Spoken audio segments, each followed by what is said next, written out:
蓝绿色的烈火瞬间眼前燃烧，一切都是因为硝酸铵的催化分解反应。它的原理就是说，当我水滴下去的时候，它会产生一个反应，使得里面的物质产生一种强氧化剂。那再加上我倒下去是一种强还原剂，一种粉末。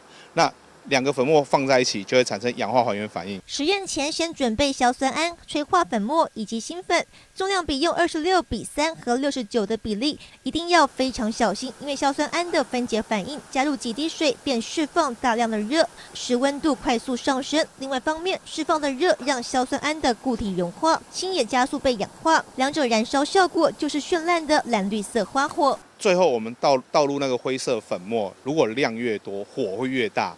因为真正在烧的是那个粉末在烧，氢粉的多寡影响着燃烧能量，很神奇，但也很危险。我们认识了不同以往的化学实验，但在没有老师的陪同下，小朋友千万不能自己动手做。华语全球讯南黄英华台报道。